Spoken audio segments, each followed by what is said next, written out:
নমস্কার, দেখছেন জি24 ঘন্টা। আপনাদের সঙ্গে রয়েছে আমি সম্প্রীতি। শুরু করছি ডায়াবেটিস নিয়ে আমাদের বিশেষ অনুষ্ঠান বিট ডায়াবেটিস। কিভাবে আমরা এই ডায়াবেটিসকে আমরা বিট করতে পারি আমরা জানবো। আমাদের সঙ্গে বিশিষ্ট চিকিৎসকরা আজকে উপস্থিত রয়েছেন, একবার আলাপ করে দিই তাদের সঙ্গে। আমাদের সঙ্গে রয়েছেন Dr. Emil Vansali, MBBS MD, physician and diabetologist, Diabetes and Heart Clinic, ILS Hospital, ADS Hospital, Vansan Nursing Home, Howrah, West Bengal. Dr. Vansali, আপনাকে স্বাগত জি24 ঘন্টায়। আমাদের সঙ্গে রয়েছেন doctor Agnik Pal, associate professor and HOD, Santiniketan medical college, consultant physician and diabetologist, West Bengal. Doctor Pal, আপনাকে স্বাগত জি24 ঘন্টায়। আমাদের সঙ্গে রয়েছেন আরও একজন বিশিষ্ট চিকিৎসক। আমাদের সঙ্গে রয়েছেন doctor Ashis Mitra, MD medicine, MRCP Ireland, MRCP UK, member ACP, member ADA, ODM, clinic obesity, diabetes, metabolism, Kolkata. Doctor Mitra, আপনাকে স্বাগত জি24 ঘন্টায়। ডক্টর পাল, এটাই জানতে চাইবো আপনার কাছ থেকে যে কোন কোন খাবারের মধ্যে সুগার রয়েছে যেগুলো থেকে আমাদের একটু সাবধান থাকা বা ডায়াবেটিস হওয়া থেকে নিজেদেরকে প্রিভেন্ট করতে পারি, সেটা আমাদের জানা জরুরি এবং সাবধান থাকা জরুরি। আমরা জানি যে ডাইরেক্ট সুগার যদি হয় ডাইরেক্ট চিনি খাওয়া কম উচিত, কিন্তু এর বাইরেও অনেক খাবারে কিন্তু চিনি বা ওই জাতীয় অনেক খাবার থাকে যাকে আমরা বলি হিডেন সুগার। ফর এক্সাম্পল হিসেবে আমরা বলতে পারি যে বিভিন্ন যে ক্যান্ড ফ্রুট জুস থাকে, সেই ফ্রুট জুসগুলো যদি ডাইরেক্ট মানে অ্যাডেড সুগারও যদি না থাকে তাতেও কিন্তু অনেকটা বেশি ক্যালোরি ডেন্স থাকে। এর বাইরে বিভিন্ন রকমের ফ্লেভার যদি যোগাট থাকে, বিভিন্ন রকমের কোল্ড ড্রিঙ্কস, আইস টি, আইস কফি, বিস্কুট, বিভিন্ন কুকিজ, সমস্ত কিছুতেই কিন্তু বিভিন্ন রকমের অ্যাডেড সুগার থাকে। আমরা যদি কোনো প্রোডাক্টের লেবেলিং দেখি তাহলে সেই লেবেলে দেখতে পারবো যে কতখানি গ্লুকোজ, ফ্রুক্টোজ বা অন্য বিভিন্ন শর্করা জাতীয় খাবার রয়েছে, এবং এইগুলোকে কিন্তু অ্যাভয়েড করা দরকার। সুগারের ক্ষেত্রে এই যে বিভিন্ন রকমের অ্যাডেড সুগার বা রিফাইন্ড সুগার, সেগুলো কিন্তু শরীরের পক্ষে অত্যন্ত বিপজ্জনক। তাই জন্য খুব কম পরিমাণে সুগার খেতে হবে, এবং কিছু খাবার থাকে লো গ্লাইসেমিক ইন্ডেক্স, মানে একই পরিমাণ খাবার খেয়ে রক্তে শর্করা পরিমাণ কম বাড়ে। কিছু খাবার থাকে হাই গ্লাইসেমিক ইন্ডেক্স, মানে একই পরিমাণ শর্করায় অনেক বেশি কিন্তু সুগার বাড়ে। ইন জেনারেল আমরা বলতে পারি যে কিছু কিছু খাবার যদি আমরা দেখি যেগুলো গ্লাইসেমিক ইন্ডেক্স লো, যেমন নর্মাল ভেজিটেবলস, বিভিন্ন রকমের ফ্রুটস, এগুলোতে সাধারণত গ্লাইসেমিক ইন্ডেক্স কমই থাকে, বা ড্রাই বিনস, বিভিন্ন রকমের হোল ফ্রুটস, ভেজিটেবলস, এগুলোই আমাদের প্রেফার করা উচিত। তাহলে কিন্তু আমাদের ডায়াবেটিস মেলিটাস অনেকটা কন্ট্রোলে থাকবে, যাদের ডায়াবেটিস রয়েছে। এবং যাদের ডায়াবেটিস নেই বা প্রি ডায়াবেটিস স্টেজে রয়েছেন তাদের ক্ষেত্রে যদি সুগারের এই কন্ট্রোলটা আমরা করতে পারি তাহলে কিন্তু ডায়াবেটিসে পৌঁছানো অনেকটা আমরা ধীরে বা স্থগিত করতে পারি। ডক্টর মিত্রার কাছে আসবো এই বিষয়টি নিয়ে। ডক্টর মিত্র, এটাই জানতে চাইবো যে খাবারের মধ্যে এই যে কোন খাবারে সুগার রয়েছে, কি জাতীয় সুগার রয়েছে, অতিরিক্ত সুগার দেওয়া রয়েছে কিনা, এই জিনিসটা আমরা আইডেন্টিফাই করব কি করে আমরা যারা সাধারণ মানুষ তারা? অ্যাকচুয়ালি আমাদের যেটা করতে হবে, আমাদের ন্যাচারাল বা প্রাকৃতিক খাবারের উপর জোর দিতে হবে। আমরা যখন ধরুন দোকানে কোনো জিনিস কিনতে যাই তখন লেবেলটা ভালো করে চেক করতে হবে। লেবেলে দুটো জিনিস লেখা থাকে, একটা হচ্ছে ন্যাচারালি অ্যাডেড সুগার, আর একটা হচ্ছে যে আর্টিফিশিয়ালি কতটা সুগার অ্যাড করেছে। ন্যাচারাল সুগার যেটা আছে সেটা আমাদের শরীরের পক্ষে তাও ঠিকঠাক, কিন্তু আর্টিফিশিয়াল যে অ্যাডেড সুগারগুলো হয় যে সমস্ত খাবারগুলো, সেগুলো কিন্তু আমাদের ডায়াবেটিস রোগীদের জন্য পুরোপুরি বর্জন করতে হবে। আমরা যখন দোকানে টমেটো সস কিনতে যাই, হ্যাঁ, টমেটো সসে কিন্তু মোটামুটি ভালো রকম অ্যাডেড সুগার থাকে। আমি আপনাকে বলে দিই যে আমরা টমেটো খেতে পারি, কোনো অসুবিধা নেই ডায়াবেটিস রোগীদের পক্ষে, কিন্তু আমরা যে টমেটো সস বা কেচাপ খাই, 1 চামচ টমেটো কেচাপে কিন্তু 1 চামচ চিনির সমান সুগার থাকে। গুগলে টাইপ করলে একটা জিআই বলে জিনিস পাওয়া যায়, গ্লাইসেমিক ইন্ডেক্স বলে। অর্থাৎ একটা খাবার সেটা খেলে আমাদের রক্তে কতটা সুগার বাড়তে পারে। এবার আমাদের যাদের ডায়াবেটিস রোগীদের আমরা বলি তেমনই খাবার আপনি নির্বাচন করবেন যার গ্লাইসেমিক ইন্ডেক্স 50-এর নিচে। যেমন ধরুন শশার গ্লাইসেমিক ইন্ডেক্স হচ্ছে 17, কেমন, বা অনেক ফল আছে, তো ফলটা গোটা খাওয়া ভালো। ফলের রস কিন্তু কখনোই ভালো নয়, তাতে ফলের গুণটা নষ্ট হয়ে যায়, উপরন্তু আমাদের রক্তে সুগারের মাত্রাও বেড়ে যেতে পারে। তো আমি ডক্টর বনসালির কাছে এবার একটু আসবো। ডক্টর বনসালি, মিষ্টি জাতীয় খাবার তার কি কোনো বিকল্প আছে যেটা খাওয়া যেতে পারে? মিষ্টির জায়গা যদি হেলদি স্ন্যাক্স খাবেন সে বেটার হবে। সুগার ফ্রি একটু খাওয়া যেতে পারে, বা ধরুন রসগোল্লা আছে, তার রসটাকে টোটালি জল মধ্যে দিয়ে রসটাকে বের করে সেও লিমিটেড খাওয়া যাবে, এটা নেই কি ওটা আনলিমিটেড খাওয়া যাবে। এই ছাড়া যে হেলদি স্ন্যাক্স আছে সে খাওয়া যেতে পারে, ধরুন নাটস আছে, বাদাম আছে, আখরোট আছে, কাজু আছে, এটা লিমিটেড অ্যামাউন্টে খাওয়া যেতে পারে। এর মধ্যে কার্বোহাইড্রেট আছে খুব লিমিটেড, হেলদি ফ্যাট আছে, ওমেগা 3 ফ্যাটি অ্যাসিড আছে, প্রোটিন হাই প্রোটিন আছে। তো হাই প্রোটিন খেলে সুগারটা অত বাড়বে না। স্প্রাউটস আছে, ধরুন ছোলার স্প্রাউটস আছে বা রোস্টেড ছোলা আছে, তো সে খাওয়া যেতে পারে অ্যাজ এ স্ন্যাক্স। কিছু ফ্রুটসও অ্যাড করে দিতে পারি, ডাইরেক্ট ফ্রুটস। তো ফ্রুটস দিলে একটু টেস্টটা চেঞ্জ হবে, আর ফ্রুটস দিলে একটু মানে ওই সালাদের ড্রাইনেসটা অত থাকবে না, তো সে খাওয়া যেতে পারে। এর ছাড়া ধরুন হেলদি ড্রিঙ্কস, ঘোল খেতে পারি, দইয়ের যে ঘোল যার মধ্যে মানে ফ্যাট থাকে না, সে লো ক্রিম ঘোল খেতে পারি। টি উইদাউট সুগার অ্যান্ড মিল্ক, ওটা খাওয়া যেতে পারে। ছাতুর আটার শরবত করে ওটা খাওয়া যেতে পারে। লেবুর জল খেতে পারি। তো এটা হচ্ছে অল্টারনেটিভ। পনিরের মধ্যে কার্বোহাইড্রেট কম, তো পনিরের ডিশ খাওয়া যেতে পারে, কিন্তু সেও একটা লিমিটেড অ্যামাউন্টে, কেন পনিরের মধ্যে ফ্যাট প্রচুর থাকে, তো টোটাল ক্যালোরিজ মধ্যে পনিরের ক্যালোরিজ আমাদেরকে কাউন্ট করে নিতে হবে। আমি একবার চলে যাব ডক্টর পালের কাছে। ডক্টর পাল, এই যে আমরা আজকে বিট ডায়াবেটিস নিয়ে আমরা আলোচনা করছি, ডক্টর পাল আপনার কাছ থেকে এটা জানতে চাইবো যে সুগার জাতীয় খাবার যদি আমরা কম করে দিই বা কম খাই, ইজ ইট পসিবল কি আমরা ডায়াবেটিসকে বিট করতে পারবো? যদি আমরা বিট করতে পারি বা প্রতিরোধ করতে পারি, তাহলে সেটা কিভাবে সম্ভব? লো গ্লাইসেমিক ইন্ডেক্স মানে ওই খাবারটা খেয়ে রক্তে শর্করা পরিমাণ খুব কম বৃদ্ধি পাবে, সেটাকে আমরা ভাগ করি। লো বলতে আমরা বোঝাই মোটামুটি গ্লাইসেমিক ইন্ডেক্স 1 to 55 এর মধ্যে যদি থাকে। ম্যাক্সিমাম যে ফ্রুটসগুলো থাকে, ফল থাকে, গোটা ফল আমরা খেতে পারি, ছোলা খেতে পারি, বাদাম খেতে পারি, গাজর খেতে পারি, বিভিন্ন রকমের গ্রিন ভেজিটেবল সবুজ সবজি খেতে পারি, কিডনি বিনস খেতে পারি।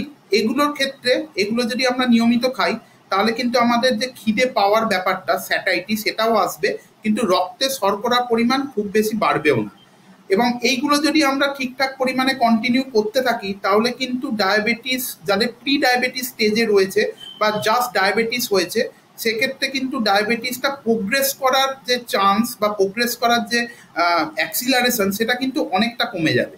এবং অলরেডি আমরা যেমন ডিসকাস করেছি যে অ্যাডেড সুগারের ব্যাপারটা, অ্যাডেড সুগার যেমন খুব কমন, এই টমেটো কেচাপ, আমরা যে সস খাই, বিভিন্ন রকমের সস, বিভিন্ন যে স্যালাড ড্রেসিংস, এই যে স্যালাড ড্রেসিংসে ইউজ হয় সমস্ত কিছু, এগুলো যদি আমরা একটুখানি অ্যাভয়েড করতে পারি, সমস্ত রকমের কুকিজ, বিভিন্ন রকমের হাই মানে হাই সুগার এবং হাই ফ্যাট ডায়েট, তাহলে কিন্তু ডায়াবেটিস এবং সুগার প্রোগ্রেশনটা অনেকটাই ঠেকাতে পারবো।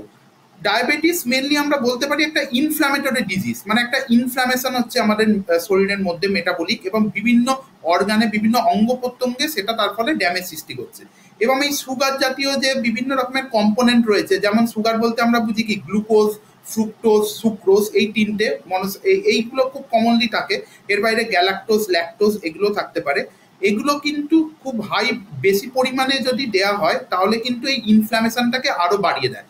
এবং এই ডায়াবেটিসের সাথে এই যে বিভিন্ন রকমের added sugar, normal calorie dense food, তার সাথে আবার ওবেসিটি, মানে এই মোটা হয়ে যাওয়াটা কিন্তু খুব অঙ্গাঙ্গিভাবে যুক্ত।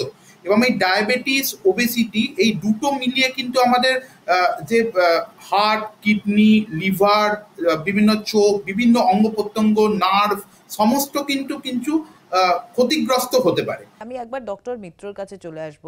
ডক্টর মিত্র, বারবার বলা হয় এই ধরনের যেগুলো লাইফস্টাইল ডিজিজ রয়েছে, সেই সমস্ত ক্ষেত্রে এক্সারসাইজ অত্যন্ত গুরুত্বপূর্ণ।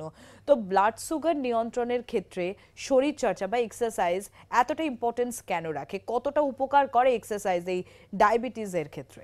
আমাদের যে মাংসপেশি আছে, মাংসপেশি কিন্তু তার মানে দৈনন্দিন কাজের জন্য, অর্থাৎ মাংসপেশি যখন কাজ করবে তখন কিন্তু রক্ত থেকে সুগারটাকে টেনে নেবে, ঠিক আছে। এইবার এখানে হচ্ছে ডায়াবেটিস আর নন ডায়াবেটিক পেশেন্টের মধ্যে একটা পার্থক্য আছে। এই যে মাংসপেশি, যখন আপনি কোনো কাজ করছেন না, তখন মাংসপেশি যে রক্ত থেকে সুগারটাকে টেনে নেবে সেটা কিন্তু ইনসুলিনের উপর নির্ভরশীল, ঠিক আছে?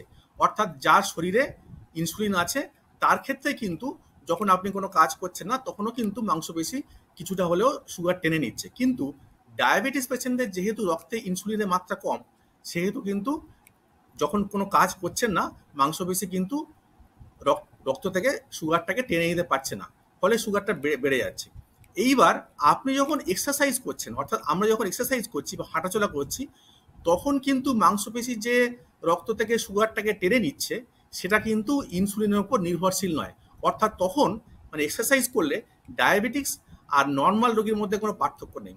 সেই জন্য আমরা বলি যে প্রত্যেক ডায়াবেটিস রোগীকে অন্তত 45 মিনিট করে প্রত্যেক দিন ঘাম ঝরানোর মতো এক্সারসাইজ করতে হবে। যেমন ধরুন 45 মিনিট হাঁটতে পারেন, বা যারা ইয়ং ডায়াবেটিস দৌড়চ্ছেন সেটা বাইরে হোক বা ট্রেডমিলে হোক রোজ 30 মিনিট করে দৌড়ানো, বা সাঁতার কাটতে পারেন, বা যারা ধরুন সিনিয়র সিটিজেন অনেক সময় বাইরে বেরোতে পারছেন না তাদেরকে আমরা বলি যে অন্ততপক্ষে 3 বার করে খাওয়ার পর, অর্থাৎ সকালে টিফিন খাওয়ার পর, দুপুরে খাওয়ার পর, রাত্রেবেলা খাওয়ার পর 15 মিনিট করে হাঁটতে হবে।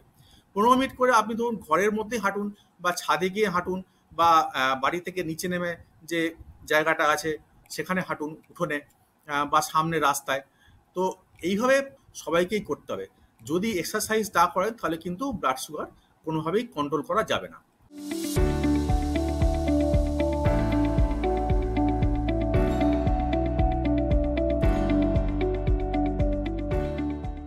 বিভিন্ন এজের মানুষের ডায়াবেটিস হতে পারে ডক্টর বানসালি, তো সেক্ষেত্রে কতটা এক্সারসাইজ করা গুরুত্বপূর্ণ, মানে কতটা এক্সারসাইজ করলে তবে আমরা এই ডায়াবেটিসকে কন্ট্রোল বা বিট করতে সক্ষম হব? একটু ডিটেলসেই জানতে চাইবো আপনার কাছ থেকে ডক্টর বানসালি। এক্সারসাইজ করলে ওর যে রেজিস্ট্যান্স কমে গিয়ে ইনসুলিনের কাজটা বেড়ে যাচ্ছে। এক্সারসাইজ দু টাইপের আছে, একটা আছে অ্যারোবিক এক্সারসাইজ, একটা হচ্ছে অ্যানারোবিক এক্সারসাইজ। তো পেশেন্টকে দেখে আমরা এক্সারসাইজ, পেশেন্ট নিয়ে এক্সারসাইজ পেশেন্টকে সাজেস্ট করব। তো সোজাসুজি হাঁটা এটা হচ্ছে অ্যারোবিক এক্সারসাইজ। অ্যানারোবিক এক্সারসাইজ করতে গেলে আইদার দৌড়তে হবে বা ওয়েট লিফটিং বা স্ট্রেচিং, যে হেভি এক্সারসাইজ সে হচ্ছে অ্যানারোবিক এক্সারসাইজ। অ্যানারোবিক এক্সারসাইজে মাসল মাস তৈরি হচ্ছে। ধরুন 30 মিনিটস বা 45 মিনিটস সকালে এক্সারসাইজ করলো, তাহলে মাসলের যে ইনসুলিন রেজিস্ট্যান্স আছে সে 24 ঘন্টা ইনসুলিন রেজিস্ট্যান্স কমের দিকে থাকে।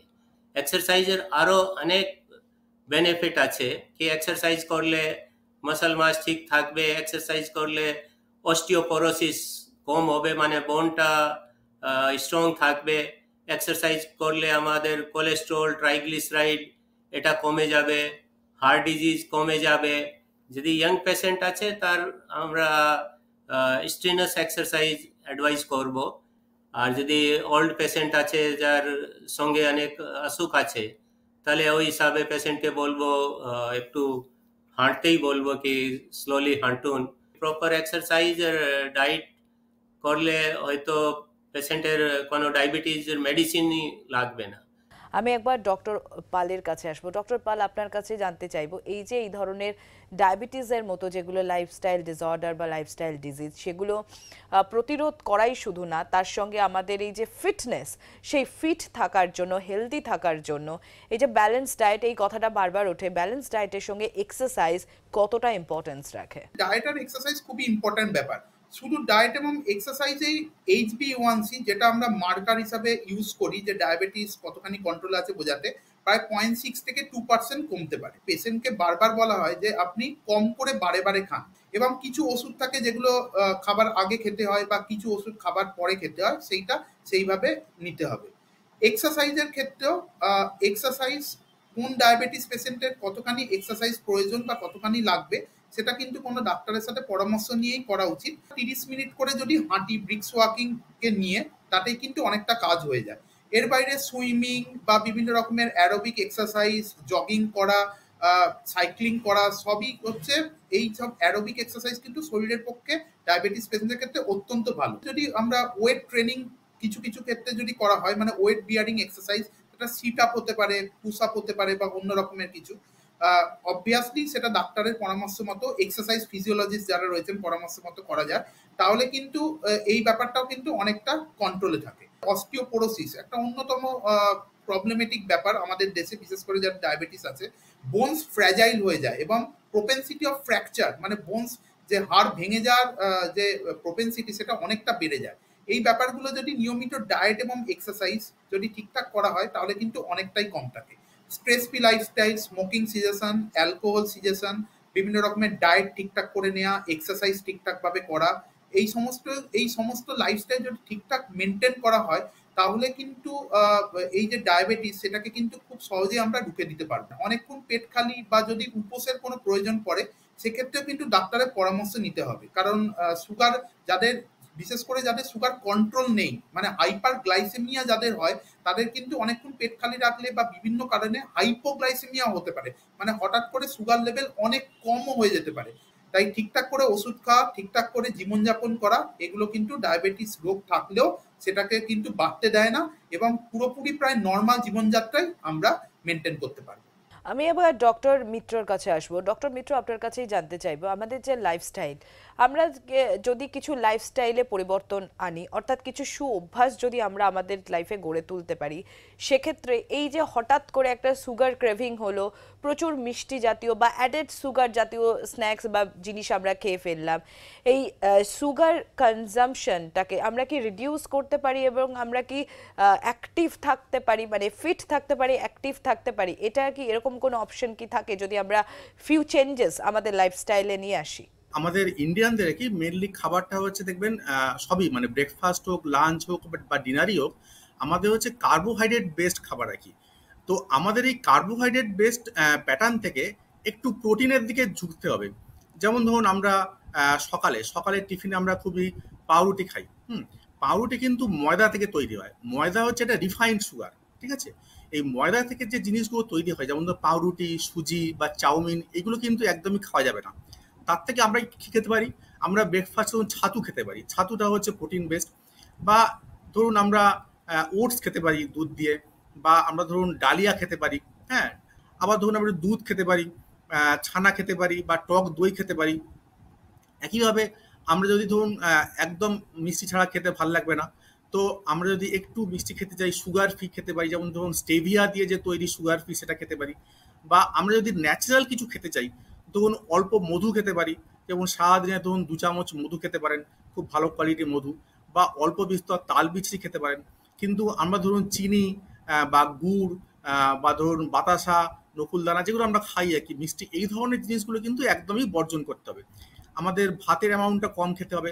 ভাত পাতে আমাদের পেট ভরানোর জন্য প্রথমেই 1 বাটি ডাল খেয়ে নিতে হবে, স্যালাডস খেতে হবে, টক দই খেতে হবে। দরকার হলে আপনি 2 পিস মাছ খান বা প্রোটিনটা বেশি করে খান। হ্যাঁ, বা যারা মাছ খান না, চিকেন খান, বা যারা ভেজিটেরিয়ান তারা পনির খেতে পারেন, বা ছানা দিয়ে তৈরি তরকারি খেতে পারেন, বা আলু বাদ দিয়ে সমস্ত সবুজ শাকসবজি খেতে পারেন। একটা জিনিস মনে রাখতে হবে, চাল থেকে যে জিনিসগুলো তৈরি হয়, সে মুড়িই হোক বা চিড়েই হোক বা খই হোক, এগুলো সবই কিন্তু সুগার বাড়ায়। হ্যাঁ, তো আমাদের এই জিনিসগুলো অ্যাভয়েড করতে হবে। তার থেকে আমরা সন্ধ্যাবেলা স্ন্যাক্সে মুড়ি না খেয়ে বালি ফ্লাই ভাজা, চিনেবাদাম, ছোলা, এগুলো খেতে পারি। আর কর্নটা অল্প বিস্তর ডায়াবেটিসে খাওয়া যায়। পপকর্ন কিন্তু আমাদের সন্ধ্যেবেলা স্ন্যাক্স হিসেবে খুবই ভালো। কর্নফ্লেক্সটা কিন্তু একদমই খাওয়া যাবে না।